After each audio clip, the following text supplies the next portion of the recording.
Okay, welcome to part 15, where we're going to play Elevator, which is, of course, elevator action. I'm sure you've guessed that from the title. Because let's face it, how many games have elevators in them? I'll give you a clue. Not many. Or at least not many older games. Yes. Of course, in this game, you have to use the elevators to your advantage by going down them and shooting random idiots that are probably spies or something like that. That's my best guess as to what's going on. Yep, you shoot people, they die, and that's basically the game. You walk into doors, you open the door, get on the floor, everybody walk the dinosaur, or something like that. Kind of wish that song was playing in the background, but of course Nintendo is really capable of playing music like that, or at least not its original format. Oh, now this bugger's gonna shoot me. Oh no, he missed, even though I quite clearly got hit there, he still missed. Just goes to show how bad the shots are in this game. And the hit detection for that matter. It's like you shoot someone that's in the middle of doing something, your hit won't count. Which doesn't really make sense. Nope, he's not going to bother getting on there. If he did, I would have just crushed him, which would have been hilarious. But yeah, I think you've seen enough of what this game has to offer. Oh, come on, I hit him. Anyway, yeah, let's go on to game number 101, which is Schoon. Now, this is a good game. And they actually use the American version, which is kind of interesting. Let's spam this thing for points. Okay, what the hell? Okay, apparently I glitched out the game. Oh, okay, it turned into a power-up. Apparently I shot it so many times it died. Normally it doesn't do that though, which is kind of funny. I must say, this is actually not a bad game. It's a pretty early shooter. Might be based off an arcade game, although I'm not really sure. So yeah, it's I suppose kind of like Twinbee in the sense of style. It's a shoot 'em up with like a cutie theme. It's actually not bad. It's you basically play. Oh, yeah, you basically play as a pink submarine and shoot down sea life. Yeah, this is what happens. Well, I suppose it's like capitalism in a nutshell, I suppose. And we all live in a pink submarine or something. Yeah, and you save these characters from Atari. Oh no. But you save them, eventually a ship comes along and you can sort of drop them off there. Comes with Jackal, that does. Okay, and apparently getting hit by the enemies reduces your fuel or something, presumably. Normally you just get killed straight away, by my experience. Oh god, I'm almost dead.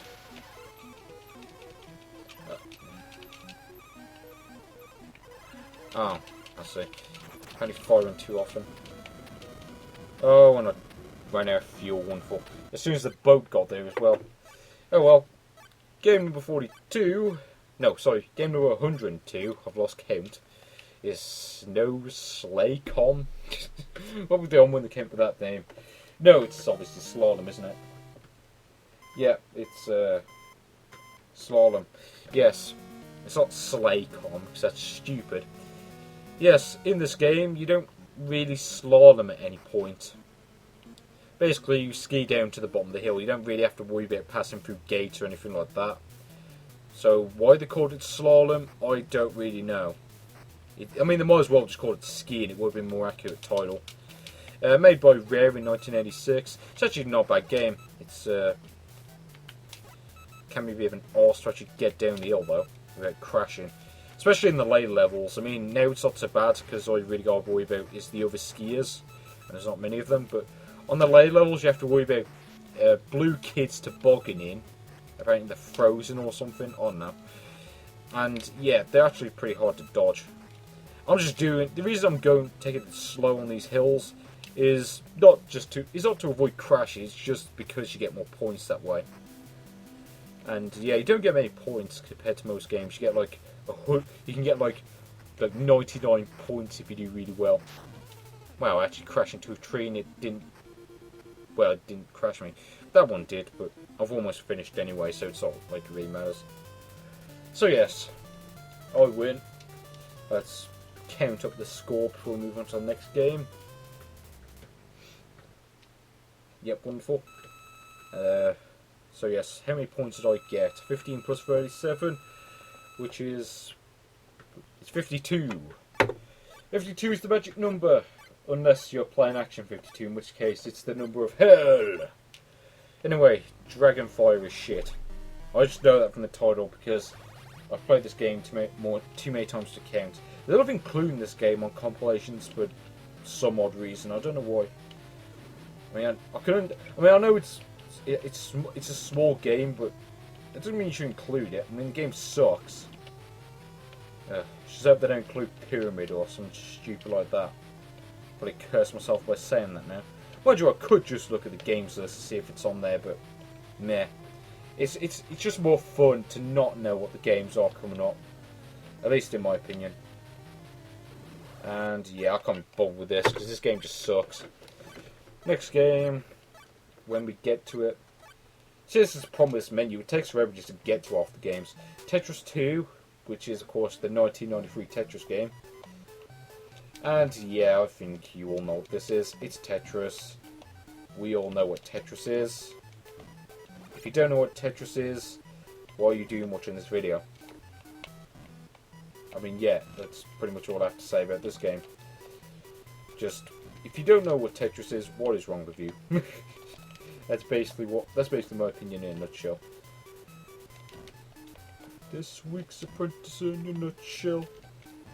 I don't know why I was quoting Harry L's TV burp there, but who cares? Let's see. Let's. Oh, give me one of those eye-shaped pieces so I can move on to the next game. No, it doesn't want to give me it. Give it to me, baby. Oh, oh, oh, give it to me, baby. Oh, oh, give it to me, baby. Oh, oh, and all the girls say I'm pretty fly for it, my girl. Okay, well, that's enough of that game.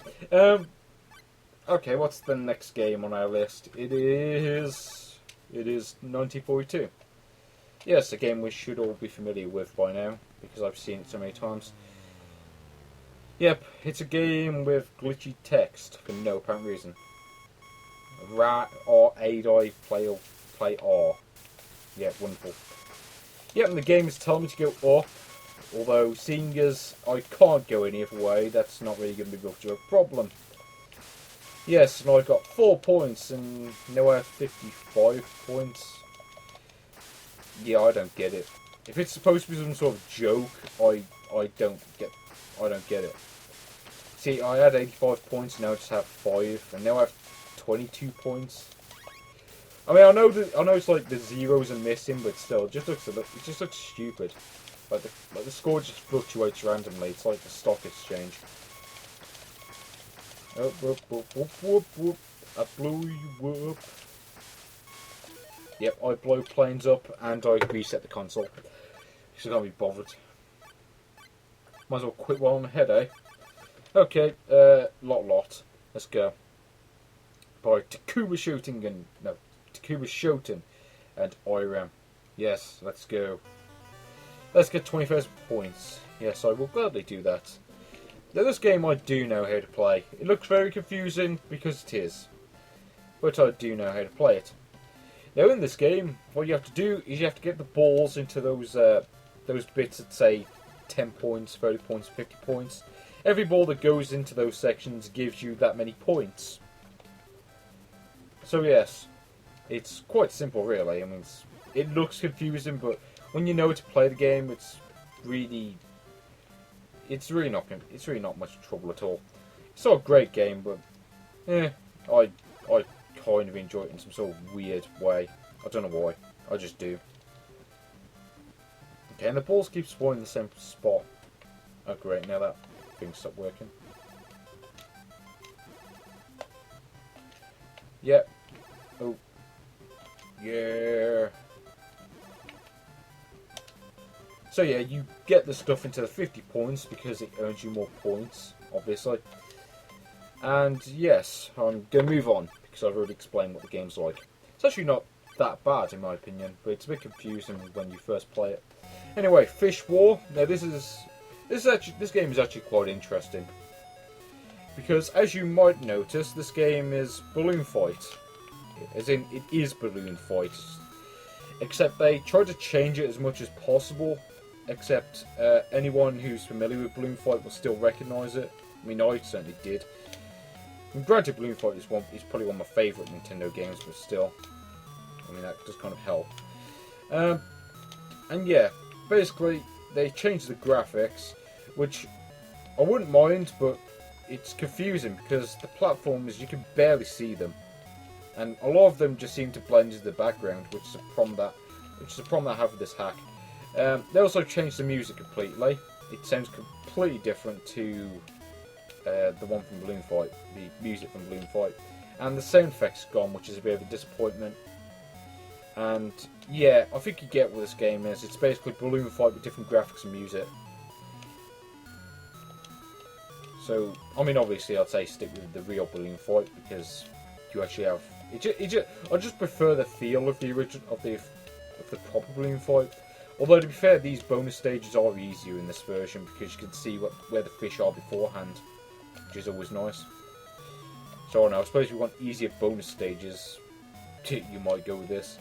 I personally prefer the real thing, but that's just my opinion. I'll just finish off the bonus stage, I should say, and move on. And there we go. And yeah, 20 points, perfect. They removed the exclamation point for some reason, I don't know why.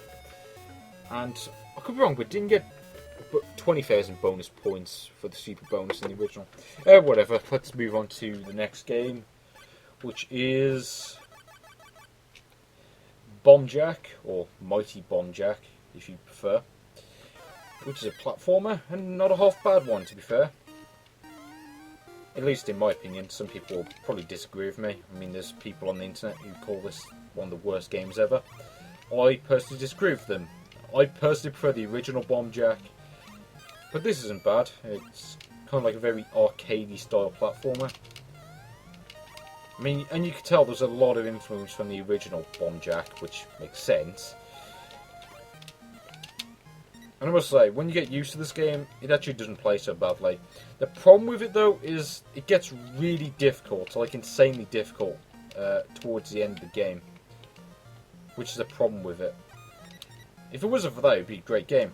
Another problem, but yeah, there are some problems with this game. Like, for example, if you collect too many coins or have too much time, the game says you are greedy, go to the torture room, and yeah, you have to like survive for 50 seconds or something stupid like that. That's what annoys me about that game more than anything. Game number 109 is Spelunker. Yeah, it's surprising. We've only really had 2 repeats so far, and we're 109 games in. So far, so good. Still on the running for 243 games. And I'm terrible at this one, so let's just move on. It's actually not a bad game in my opinion, but I'm just going to move on just because I feel like it. Mac Rider. This is probably going to be the last game I cover in this part. Let's go for... what should I go for? Let's go for Endurance Course, just because it's different. This is a game I do have the official cartridge for. So yeah, go 20 kilometers within 250 seconds or whatever. Well, I'll say 250 seconds, I mean 250 game seconds. Just like Super Mario, they just make up the digits. Time is made up in this universe. Just like Mushroom Kingdom, I suppose. And yeah, the endurance course is a lot like the regular course, except you can die as many times as you want, which is nice. You don't have to worry about getting game over. Although, I don't think it's possible to complete this mode, which is a bit of a shame. It'd be great if you could, but as far as I'm aware, you can't. But it's not a bad game. I mean, I actually quite like this game. It's basically an early car combat game. Kind of reminds me of... To me, it feels like a precursor to Road Blasters. Except unlike Frontline, which was kind of like a precursor to Commando and such. This game doesn't suck. It's actually quite fun. I mean, this is how a precursor should be done. You know. Well, I don't know what I was going to say then, but whatever. But yeah, I've made it. I've made it well within the time limit, but I'm just going to finish the level anyway, just because I can. I'm pretty sure you get unlimited lives. It's just if you run out of time without travelling the distance, you get game over. But it doesn't really matter how many times you crash. It's just if you get far enough. So there's no lives to lose here. And it's actually a pretty good game in my opinion. Bumped cars randomly and there we go. Time is over and we've gone 32 kilometres. Oh, 33 kilometres. Sorry. So yeah, I did quite well there. Yes, you've qualified. Could try the next course. I suppose this mode plays a bit like F1 race, where you just have to drive to the end. But yeah, I think you've seen enough of that game, so join me in part 16, where we will go over Gyro Dinge. Actually, I haven't skipped one, have I? Nope. Gyro Dinge. Yeah, see you then.